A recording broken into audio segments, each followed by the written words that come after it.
इस रोमांचक कहानी की शुरुआत होती है एडवर्ड नाम के एक आदमी को दिखाते हुए, जो अपने बेटे बिली और उसके बहुत सारे दोस्तों को बिठाकर कहानियां सुना रहा था। वो सभी तो कैंपिंग साइट पर आए होते हैं, जहां पर अब काफी ज्यादा रात हो चुकी थी, लेकिन फिर भी वो सारे बच्चे बिना डरे एडवर्ड की बताई गई कहानियां सुन रहे थे। एडवर्ड कहता है कि जब मैं एलिबामा नाम के शहर में रहा करता था, तो वहां की नदियों में एक अजीब तरीके की मछली के होने की बात की गई थी। दरअसल ये मछली बाकी मछलियों की तरह बिल्कुल भी नहीं थी। उस मछली का साइज तो किसी इंसान के जितना बड़ा था और वो किसी को भी खा जाती। इसी वजह से शहर के लोग उस नदी में जाने से भी डरते थे और कोई अब तक उस मछली को पकड़ नहीं पाया था। लेकिन एडवर्ड ने यहाँ पर बताया कि एक दिन उसने ठान ली थी कि वो मछली को पकड़ कर ही रहेगा, और जब उसके बेटे बिली का जन्म हुआ तो वो उसे पकड़ने भी चला गया था। बहुत ज्यादा मुश्किलें झेलने के बाद आखिरकार एडवर्ड ने उस मछली को पकड़ ही लिया। एडवर्ड ने तो अपनी वेडिंग रिंग को चारा बनाया था उस मछली को पकड़ने के लिए, और उस कैटफिश का साइज काफी बड़ा था। बिली और सारे के सारे बच्चे एडवर्ड की ये बात सुनकर एकदम से चौंक गए। उन्हें तो विश्वास ही नहीं हो रहा था कि इतनी बड़ी मछली पॉसिबल हो भी सकती है कि नहीं। अब यहाँ पर हमें कुछ सालों बाद का समय दिखाया गया, जहाँ पर बिली अब बड़ा हो चुका होता है। बिली की शादी भी हो चुकी थी, लेकिन बिली के फादर एडवर्ड अपनी आदत से नहीं सुधर रहे होते। वो तो किसी के भी सामने अपनी रोमांचक कहानियां सुनाने लग जाती जब वो जवान हुआ करते थे। लेकिन यहाँ पर बिली, जो कि बड़ा हो चुका था, वो अब अपने फादर की किसी भी बातों पर भरोसा नहीं करता। उसे लगता था कि उसके फादर एडवर्ड अपने मन से कुछ भी कहानियां बनाते हैं, जो कि रियलिटी में कभी एग्जिस्ट ही नहीं करती थी। साथ ही साथ बिली को बहुत ज्यादा इरिटेशन होती थी कि जब उसके फादर कई लोगों के सामने अपनी कहानियां सुनाते थे। इसीलिए बिली अपनी वाइफ के साथ दूसरे शहर निकल पड़ा था, क्योंकि उसका ट्रांसफर हो चुका होता है और अब वो आने वाले कुछ साल अपनी वाइफ के साथ उसी दूसरे शहर में रहने वाला होगा, यानी कि अपने मॉम एंड डैड के बिना। देखते देखते कई साल बीत तो चुके थे, लेकिन एक दिन बिली को कॉल आता है कि उसके फादर एडवर्ड की तबीयत बहुत ज्यादा खराब है।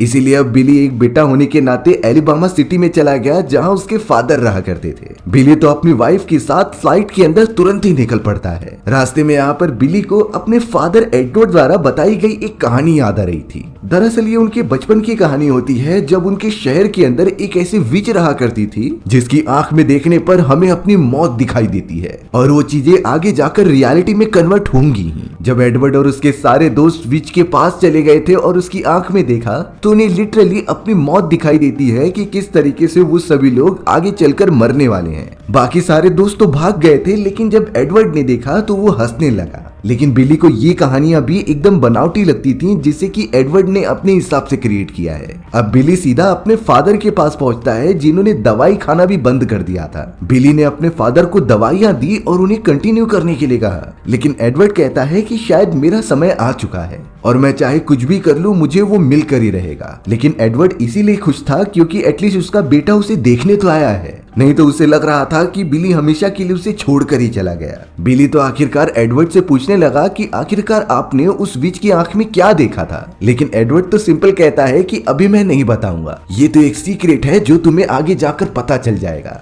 इसीलिए अब बिली इन सारी चीजों को सस्पेंस में रख के आगे बढ़ने लगता है। अब बिली अपने कमरे में आ जाता है, जहाँ पर वो बचपन में रहा करता था। वहाँ की सारी चीजों को देखकर तो बिली को कई सारी बातें याद आती हैं। उन्हीं में से वो एक अब सोचने लगा होता है कि जब उसके फादर एडवर्ड ने उसे एक कहानी सुनाई थी। दरअसल इस कहानी के अंदर बिली के फादर एडवर्ड जब पैदा हुए थे, तो उनकी बॉडी बहुत ही अजीब तरीके से बहुत ज्यादा बढ़ने लगी थी, यानी कि नॉर्मल इंसानों की ग्रोथ उतनी नहीं होती जितनी एडवर्ड की हो रही होती है। लेकिन अब यहाँ उनकी बॉडी कुछ ज्यादा ना बढ़ जाए, इसी वजह से उन्हें बांध कर रखा गया था। लेकिन लगातार कोशिश करने के बाद एडवर्ड की बॉडी जो लगातार बढ़ रही थी, वो एकदम कंट्रोल में आ जाती है, क्योंकि उसने ऑब्जर्व किया कि एक छोटी मछली को छोटे तालाब में डाल दिया जाए तो उसका बॉडी बहुत नॉर्मल तरीके से बढ़ता है, लेकिन उसी मछली को बड़े सी नदी में डाल दिया जाए तो उसकी बढ़ने की सीमा नहीं होती। यही रीजन था कि एडवर्ड भी अब काफी ज्यादा तेजी से बढ़ रहा होता है। लेकिन जैसे जैसे समय बीतता गया, वैसे ही एडवर्ड अपने एक्स्ट्रा करिकुलम एक्टिविटीज पर फोकस कर रहा था। वो तो हर एक स्पोर्ट्स में काफी अच्छा परफॉर्म करता और एकदम फर्स्ट आता। साथ ही साथ वो शहर का सबसे ताकतवर इंसान बन चुका होता है, जो लोगों की मदद करता और कई सारे पुलिस ऑफिसर्स की उनके मिशन में हेल्प जरूर ही करता। पूरा शहर एडवर्ड की बहादुरी की बातें करने लगा होता है, क्योंकि वो बिना किसी मतलब की एकदम शांतिपूर्ण भावनाओं से प्रॉब्लम सुलझा देता था। लेकिन अब अचानक सिटीजन्स को पता चला कि शहर के अंदर एक बड़ा सा दानव आ चुका है, जो लगातार घुसकर घरों को तबाह कर रहा है, और इसी वजह से उन्हें दानव को पकड़ना होगा और शहर से बाहर निकालना होगा। एडवर्ड को जब ये बात पता चली तो वो उस दानव के पास चला गया सारी चीजें सुलझाने के लिए। वो दानव जब थोड़ी देर बाद एडवर्ड के सामने आता है तो वो काफी ज्यादा बड़ा था, लेकिन एडवर्ड उससे शांतिपूर्ण भावना से बात करता है और ये कहता है कि तुम यहाँ पर नहीं रह सकते, बल्कि तुम्हें रहने के लिए तो इससे बड़े शहर चाहिए, जो कि मैं तुम्हें दिला सकता हूँ अगर तुम मेरी बात मानो तो। वो बड़ा सा दानव थोड़ा सा गुस्सा होकर एडवर्ड से कहने लगा कि तुम मुझे अपने शहर से भगाना चाहते हो, लेकिन एडवर्ड सिंपल भाषा में कहता है कि मैं तुम्हें भगाना नहीं चाहता, बल्कि मैं तो तुम्हें और भी बड़ी जगह पर रहने देना चाहता हूँ, और मैं भी इस जगह पर ठीक से रह नहीं पा रहा हूँ, इसीलिए मैं भी तुम्हारे साथ चलूंगा एक लंबी जर्नी पर। उस बड़े से दानव को एडवर्ड की बात अच्छी लगती है, इसीलिए वो इस बात के लिए मान गया था कि वो एडवर्ड के साथ इससे भी बड़े शहर के अंदर जाएगा। शहर के मेयर और सिटीजन्स के सामने उस दानव और एडवर्ड ने डिसाइड किया कि वो और भी बड़े शहर में जाकर रहेंगे, इसीलिए वो दोनों निकल पड़ते हैं अपने एक लंबे सफर पर। अब यहाँ दिन रात आगे बढ़ते रहने के कारण उनके सामने दो रास्ते आते हैं। एक रास्ता तो नॉर्मल था, लेकिन दूसरे रास्ते पर नो एंट्री लिखी होती है और वहां से जाने के लिए काफी ज्यादा खतरा मौजूद था। लेकिन अब उन दोनों को नहीं पता होता कि इनमें से सही रास्ता कौन सा है, इसीलिए एडवर्ड ने उस बड़े से दानव से कहा कि तुम नॉर्मल रास्ते से जाओ और मैं उस दूसरे वाले रास्ते से जाता हूँ जहाँ से खतरा दिखा रहा है। हम दोनों उन रास्तों से होते हुए एक जगह पर मिलेंगे जो एकदम एंड पर होगा। दानव इस बात के लिए मान जाता है और वो अपने रास्ते पर चलने लगा। वहीं एडवर्ड उस खतरनाक डीप फॉरेस्ट के अंदर जाने लगता है जो बहुत ही ज्यादा जानलेवा था। वहाँ एडवर्ड को पता नहीं कौन सी डरावनी चीजें मिल जाए जो उसकी जान लेने के पीछे पड़े हों, पर एडवर्ड को तो अपना मिशन कंप्लीट करना था, इसीलिए वो लगातार आगे बढ़ने लगा। उसे कोई डरावना क्रिएचर तो नहीं, बल्कि फॉरेस्ट के बीचों बीच एक छोटा सा टाउन दिखाई देता है। वो टाउन तो देखने में बहुत ही ज्यादा सुंदर लग रहा था, लेकिन इस डार्क फॉरेस्ट के बीच इस तरीके का टाउन होना बहुत ही ज्यादा अजीब बात थी। एडवर्ड तो फिलहाल के लिए उस टाउन में चला गया होता है। उसने ये देखा कि एक तार के ऊपर कई सारे लोगों के जूते फंसा कर रखे गए हैं। थोड़ी देर में अचानक वहाँ कई सारे लोग आ जाते हैं जो कि एडवर्ड से बातें करने लगे। उनमें से एक आदमी और एक लेडी जिसका नाम जेनी था, वो दोनों तो एडवर्ड का आके सम्मान करने लगे और कहते हैं कि आपका स्वागत है हमारे ब्यूटीफुल टाउन के अंदर। ये एक ऐसी जगह है जहाँ पर अगर कोई आ गया तो यहाँ से जाना नामुमकिन है, क्योंकि इस जगह की ब्यूटी ही ऐसी है कि कोई इसे छोड़कर नहीं जाना चाहता। लेकिन यहाँ पर एडवर्ड को अब कुछ शक होने लगा कि कहीं ये उसकी आंखों का छलावा तो नहीं है, इसीलिए एडवर्ड ने थोड़े समय तक वहाँ स्पेंड करके ये कहने लगा कि मैं यहाँ से जाना चाहता हूँ क्योंकि मुझे अपना मिशन कंप्लीट करना है। लेकिन जेनी यहाँ पर बताने लगी कि मैं तुम्हें पसंद करने लगी हूँ, इसीलिए तुम प्लीज मेरे लिए यहाँ पर रुक जाओ और हम काफी मजे करेंगे। यहाँ एडवर्ड को पता चला कि एक छोटी बच्ची ने उसके दोनों जूते को उठाकर उसी तार पर फेंक दिया है, यानी कि यहाँ पर जो भी मुसाफिर आता था वो इसी तरीके से उन्हें कैद कर देते, क्योंकि एडवर्ड को अब जाकर कंफर्म हुआ था कि एक पोएट भी इसी जगह पर आया था और वो अभी तक यहाँ फंसा हुआ है। इसीलिए एडवर्ड बिना जूतों के उन सभी को अलविदा कहकर डीप फॉरेस्ट में वापस चला जाता है। बिना जूतों के उसे काफी प्रॉब्लम हो रही थी और ऊपर से तो ये डार्क फॉरेस्ट था, यानी कि यहाँ की हर एक चीज उसकी जान लेने के पीछे पड़ जाती है। एक पेड़ ने तो पूरी तरीके से एडवर्ड को पकड़ लिया था, लेकिन एडवर्ड उससे कहता है कि मैंने तो अपनी मौत उस विच की आंखों में पहले ही देख ली है, इसीलिए इस तरीके से मेरी मौत कभी हो ही नहीं सकती। एडवर्ड को वो पेड़ छोड़ देता है और वो तुरंत ही दूसरी तरफ से बाहर निकल गया था। थोड़े समय बाद एडवर्ड की मुलाकात उसी बड़े से दानव से होती है जो कि उस जगह से बाहर निकलकर एक दूसरे से मिल रहे थे। वो दोनों तो एक दूसरे को सही सलामत देखकर खुश होते हैं और फिर बिना किसी डर के आगे बढ़ते हैं। अब हमें प्रेजेंट टाइम दिखाया जाता है जहाँ पर एडवर्ड काफी बीमार था और अपने बेड पर लेटा हुआ था। यहाँ बिली की वाइफ एडवर्ड की काफी ज्यादा सेवा करती थी और उसे कहीं न कहीं एडवर्ड की बताई गई कहानियां काफी अच्छी लगती, इसीलिए बिली की वाइफ एडवर्ड से पूछने लगी थी कि उसने आपकी कोई भी वेडिंग फोटोज देखी ही नहीं है, क्या आप उसके बारे में थोड़ी बातें मुझे बता सकते हो कि नहीं। इसीलिए अब एडवर्ड अपने जवानी के उस समय के बारे में बताता है जब वो उस बड़े से दानव के साथ फॉरेस्ट से बाहर निकल गया था। वो दोनों तो अब सीधा चलते चलते एक बहुत ही बड़े सर्कस में पहुंच जाते हैं। सर्कस में काफी सारे लोग आए थे जो कि एंटरटेनमेंट के लिए सारे जानवरों को देख रहे होते हैं। सर्कस का ओनर तो अब सारे लोगों को बताने लगा कि मेरे पास एक ऐसा आदमी है जो दुनिया में सबसे बड़ा है और विशालकाय है। ओनर तो अब सबके सामने एक आदमी को पेश करता है जो सच में ज्यादा बड़ा था, लेकिन उतना भी नहीं। एडवर्ड जब उसे अच्छे से देखता है तो पता चला कि मेरे पास जो दानव है उसके सामने तो ये कुछ भी नहीं। इसीलिए अब एडवर्ड ने आवाज लगाई और उस बड़े से दानव को अंदर बुलाया। जब सर्कस का ओनर और सारे लोग उसे देखते हैं तो वो एकदम चौंक गए थे, क्योंकि वो दानव तो सच में काफी बड़ा था और विशालकाय था। शो खत्म होने के बाद एडवर्ड की नजर एक लड़की के ऊपर पड़ती है। वो लड़की बहुत ही ज्यादा ब्यूटीफुल थी और एडवर्ड को तो उसे देखते ही प्यार हो गया था, लेकिन वो लड़की भीड़ होने के कारण वापस दूसरी तरफ चली जाती है और वहां से गायब हो जाती है। एडवर्ड तो चाह कर भी उस लड़की के पीछे नहीं जा पाया।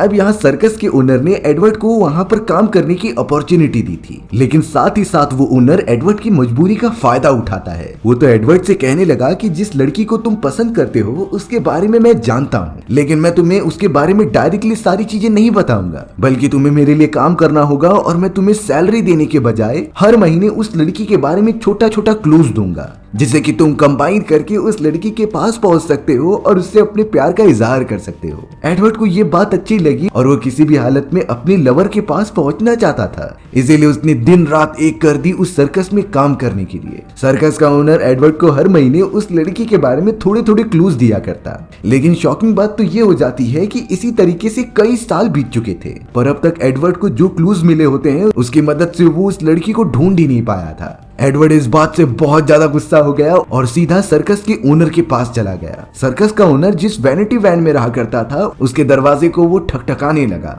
लेकिन तभी अचानक वैनिटी वैन के अंदर से एक वेयरवुल्फ बाहर निकलता है। इस वेयरवुल्फ ने तो एडवर्ड के ऊपर हमला कर दिया और उसे चोट पहुंचाने की कोशिश की। उस जगह पर सर्कस के ओनर का एक जोकर आ जाता है जो कि वेयरवुल्फ को मारने के लिए एक गन दे रहा था, पर एडवर्ड एकदम शांतिपूर्वक भावनाओं से काम लेता है और एक लकड़ी लेकर उस वेयरवुल्फ के पास फेंक देता है। वो वेयरवुल्फ उस लकड़ी को लेकर खेलने लगा, जिससे कि ये पता चल रहा था कि वो सिर्फ एंटरटेनमेंट करना चाहता है एडवर्ड के साथ। एडवर्ड तो रात भर उस वेयरवुल्फ के साथ खेलता ही रहा, लेकिन जब सुबह हुई तो पता चलता है कि वो वेयरवुल्फ और कोई नहीं बल्कि सर्कस का ओनर है जो हर रात वेयरवुल्फ में कन्वर्ट हो जाया करता था। अब उस सर्कस के ओनर को रियलाइज हो चुका होता है कि एडवर्ड कितना अच्छा आदमी है। उसके पास ये मौका था कि वो मुझे जान से मार दे, लेकिन उसने ऐसा बिल्कुल भी नहीं किया। एडवर्ड की इन्हीं सारी बातों से इंप्रेस होकर सर्कस का ओनर एडवर्ड को उसी अनजान लड़की के बारे में बता देता है। एडवर्ड तो अब सीधा उस लड़की के घर पर चला गया था और उससे कहता है कि कुछ सालों पहले मैंने तुम्हें सर्कस में देखा था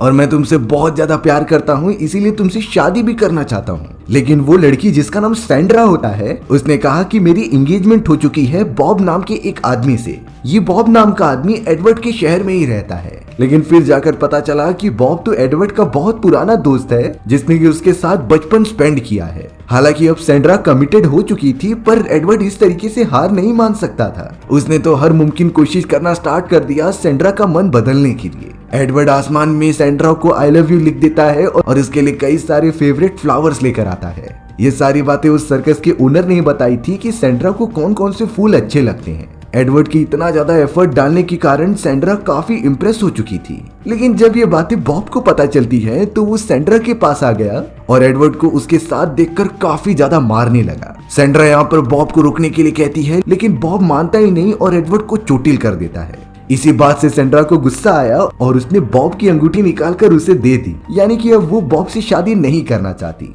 इन सारी चीजों की वजह से एडवर्ड का तो रास्ता साफ हो गया था, यानी कि अब वो सैंड्रा के साथ मिलकर उसके साथ शादी करके पूरी जिंदगी गुजार सकता था। हमें अब यहाँ पर बॉब दिखाया जाता है जो कि वॉशरूम में था, लेकिन तभी अचानक उसे हार्ट अटैक आता है और वो वहीं गिरकर अपना दम तोड़ देता है। दरअसल ये सारी चीजें उसी विच के हिसाब से हुई थी जब एडवर्ड और उसके कई सारे दोस्त बचपन में उस विच की आंखों में जाकर देख रहे थे, यानी कि एडवर्ड के साथ उन दोस्तों में से बॉब भी मौजूद था जिसने इसी तरीके से विच की आंखों में अपनी मौत देखी थी। और इतने सालों बाद वैसे का वैसे ही हुआ, यानी कि एडवर्ड ने भी विच की आंखों में जो देखा है वो सच होकर ही रहेगा। अब ये पूरा सीन प्रेजेंट में आ जाता है। बिली तो यहाँ बेड के ऊपर अपनी वाइफ के साथ सोया हुआ था। बिली की वाइफ उससे पूछती है कि तुम अपने फादर से इतनी नफरत क्यों करते हो? वो तो इतने अच्छे आदमी हैं जो अपनी लाइफ के एक्सपीरियंस के बारे में तुम्हें बताया करते हैं। लेकिन बिली यहाँ पर अपनी वाइफ को सच्चाई कहता है कि वो जितनी भी कहानियां सुनाया करते हैं मुझे वो सच नहीं लगती। मैं उनके ऊपर बिल्कुल भरोसा नहीं करता और इसी वजह से इरिटेशन के कारण मैं उन्हें छोड़कर चला गया।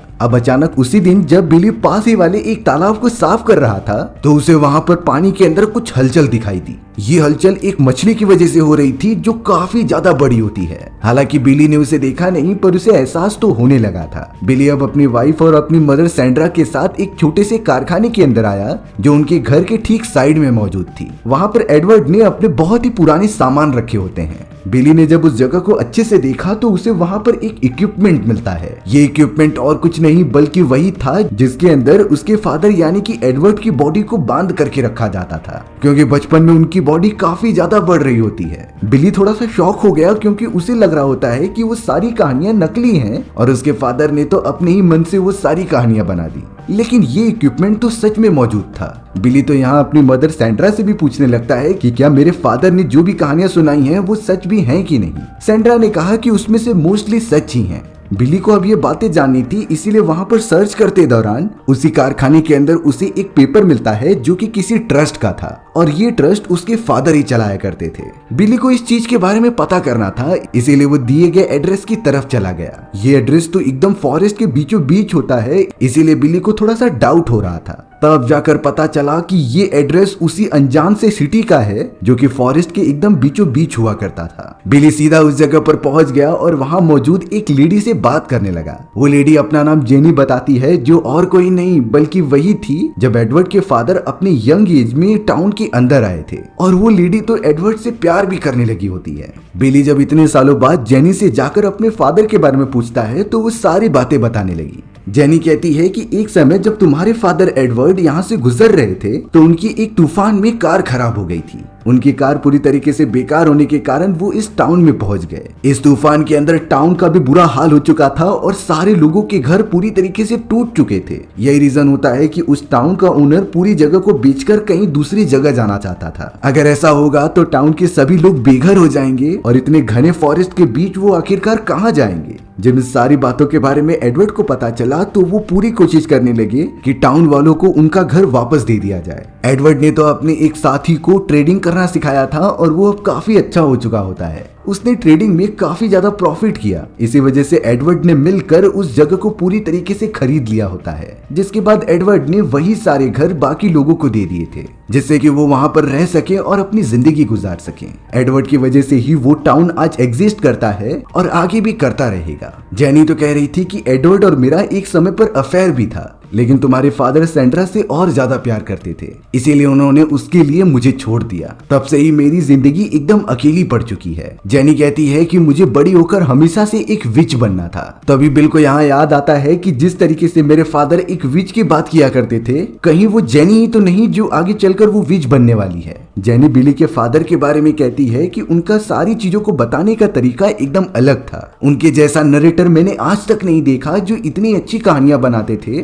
जिसे सुनकर किसी को भी उनके ऊपर विश्वास हो जाए। इतनी सारी चीजें एक्सपीरियंस करने के बाद बिली को आखिरकार अपने फादर के ऊपर भरोसा हो जाता है कि उन्होंने जो जो कहानियां बताई थी वो एकदम सही हैं और वो सारी घटनाएं उनके लाइफ में हुई थी। बिली अब काफी ज्यादा खुश हो जाता है कि उसे सच्चाई पता चल गई और वो सीधा अपने फादर के पास आने लगा। लेकिन तभी अचानक बिली को पता चलता है कि उसके फादर एडवर्ड को स्ट्रोक आया है और वो बहुत ही नाजुक हालत में है। बिली देखता है कि वहाँ उनका फैमिली डॉक्टर भी मौजूद है, जिससे बात करने के बाद बिली अपनी वाइफ के साथ सीधा अपने फादर एडवर्ड के पास पहुंच गया। बिली के फादर की तबीयत बहुत ज्यादा खराब होती है और वो अपनी आखिरी सांसें ले रहे थे। तब जाकर उनका फैमिली डॉक्टर बिली से पूछता है कि अगर मैं तुमसे एक सवाल पूछूं कि तुम्हारे जन्म के समय तुम्हें कौन सी बात याद है, तो एडवर्ड कहता है कि मुझे ये पूरी तरीके से याद है कि जब मेरा जन्म हुआ था तो मेरे फादर ने तालाब के अंदर से एक बहुत ही बड़ी मछली पकड़ी थी। लेकिन तब जाकर वो डॉक्टर बिली को सच्चाई बताता है कि ऐसा कुछ भी नहीं हुआ था। तुम जब पैदा हुए थे तो तुम्हारे फादर शहर में थे ही नहीं, बल्कि वो तो काम के लिए दूसरे कंट्री गए थे।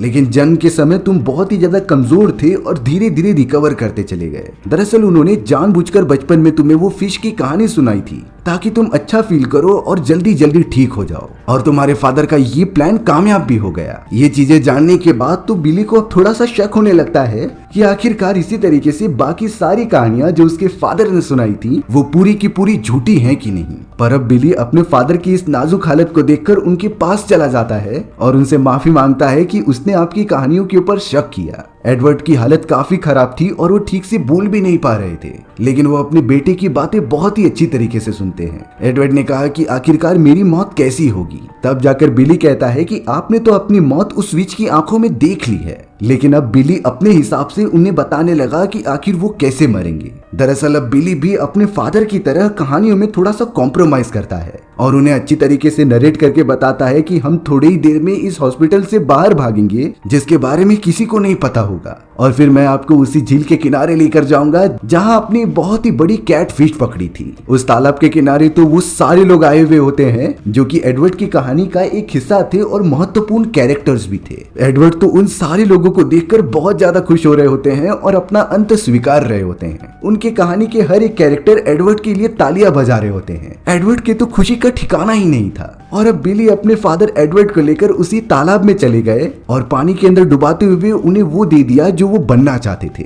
यानी कि एडवर्ड उस बड़ी सी मछली में कन्वर्ट हो जाते हैं जो अब अपनी जिंदगी खुली तरीके से जिएंगे। ये सारी कहानी बिली ने अब अपने फादर को सुनाई होती है जिस तरीके से वो अपना अंत एक्सपेक्ट कर रहे थे। एडवर्ड को बहुत ही अच्छा लगता है और वो एकदम सेटिस्फाइड थे कि उनका बेटा उसके पर भरोसा करता है। उनके दिल के ऊपर से एक बोझ कम हो गया था और वो एकदम सुकून से गहरी नींद में सो जाते हैं, यानी कि एडवर्ड की वहीं मृत्यु हो गई थी। अगले दिन बिली के फादर एडवर्ड का फ्यूनरल होता है और शॉकिंग बात तो ये थी कि ग्रेवयार्ड के अंदर रियलिटी में वो सारे कैरेक्टर्स आए थे जो कि उनकी कहानियों में किसी न किसी तरीके से बिलोंग करते हैं। हालांकि एडवर्ड ने जिस तरीके से कहानियां सुनाई थी उस तरीके से कैरेक्टर नहीं होते, उनमें कुछ न कुछ फर्क होता है पर वो रियलिटी में एग्जिस्ट करते हैं। सारे के सारे लोग वहां जमा होकर एडवर्ड को श्रद्धांजलि देते हैं और उनकी आत्मा की शांति के लिए प्रे करते हैं। बिली तो अपनी वाइफ से सारी बातें कह रहा था कि मेरे फादर कितने ग्रेट थे। उन्होंने अपनी लाइफ की सारी कहानियां जो एकदम नॉर्मल थी मुझे बहुत ही एडवेंचरस तरीके से बताया ताकि मैं एक भी चीजें ना भूल पाऊं। बिली के फादर के जाने के बावजूद भी बिली को उनकी सारी बातें याद थी क्योंकि एडवर्ड के बताने का अंदाज ही कुछ ऐसा था। एक तरीके से तो अब बिली अपने फादर पर प्राउड फील करता है कि एक नॉर्मल इंसान होने के बावजूद भी उनके पूरी जीवन के बारे में इतने सारे लोगों को पता है। एडवर्ड की आत्मा के लिए अच्छी तरीके से प्रे करने के बाद सभी लोग चले जाते हैं और हमें कुछ सालों बाद का समय दिखाया गया